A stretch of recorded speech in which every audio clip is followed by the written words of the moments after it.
Ada yang nggak tahu siapa tokoh yang ada di video ini? Kayaknya semua orang udah tahu deh. Dia adalah Presiden Amerika Donald Trump. Mantan Presiden Amerika lebih tepatnya. Dan sekarang kabarnya mencalonkan diri lagi untuk kembali menjadi capres di tahun 2024. Donald Trump ini tokoh yang penuh kontroversi, sangat out loud dan outspoken. Sehingga sering sekali menjadi berita di headline-headline internasional. Dan kita tidak akan membahas khusus tentang si Donald Trump ini, tapi juga tentang Amerika Serikat. Apa yang kita bisa lihat dari kebijakan perpajakan Amerika Serikat dan juga kebijakan pajak si Donald Trump di masa pemerintahannya. Dan apakah ada hubungannya dengan kebijakan perpajakan di Indonesia? Jadi, sistem perpajakan di Indonesia dan di Amerika Serikat itu sama. Dua-duanya banyak menggunakan sistem self-assessment, di mana kita sendiri sebagai wajib pajak yang harus menghitung, membayar, dan melaporkan kewajiban pajak terutang kita. Nah, peraturan pajak di Amerika Serikat itu, atau biasa disebut US Tax Code, itu ternyata jauh lebih kompleks dan ribet daripada peraturan pajak di Indonesia. Kalau Sobat Brevet mikir peraturan pajak di Indonesia itu ribet, tenang, masih ada yang jauh lebih ribet, yaitu aturan pajak Amerika Serikat. Di US Federal Tax Code-nya saja terdiri dari lebih 6.000 halaman. Wow, kacau juga nih. Seperti kata Albert Einstein, "The hardest thing in the world to understand is income tax." Hal yang paling sulit dimengerti di dunia yaitu pajak penghasilan. Di samping itu, sama kayak di Indonesia, ada pajak pusat dan ada pajak daerah. Di US juga ada federal tax dan state tax. Kalau untuk objek pajaknya juga mirip-mirip kayak di Indo.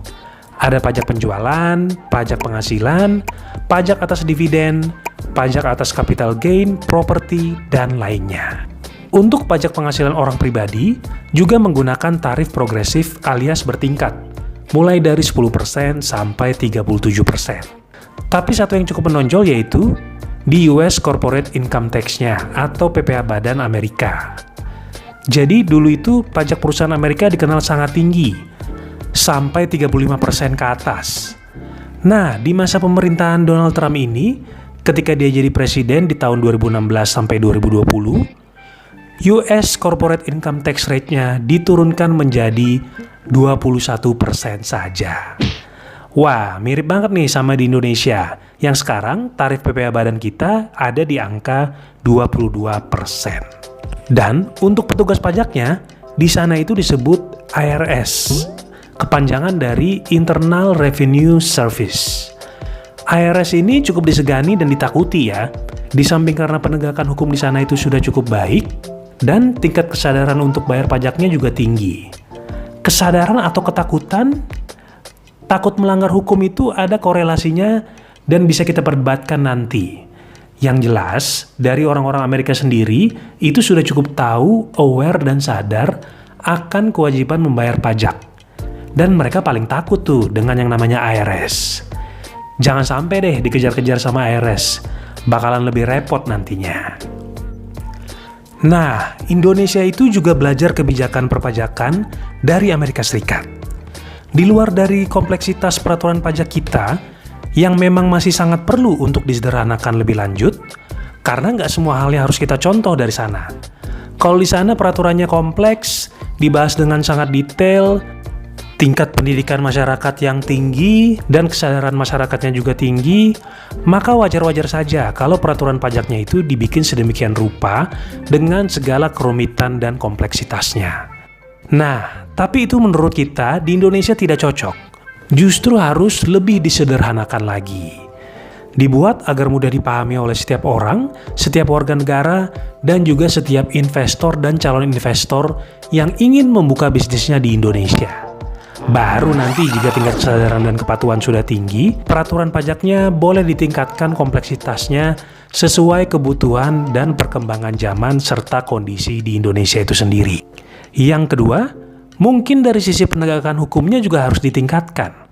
Karena biar bagaimanapun juga, pajak itu bagian dari peraturan dan hukum yang harus dilaksanakan oleh penegak hukumnya sendiri. Jika penegakan hukum jelas dan tegas, masyarakat dan wajib pajak pun akan bertumbuh kepatuhannya untuk membayar pajak. Itulah dua hal yang bisa kita petik dari kebijakan pajak Donald Trump dan Amerika Serikat yang bisa kita pelajari. Amerika Serikat dan Indonesia mempunyai hubungan dagang dan hubungan bilateral yang baik sampai saat ini.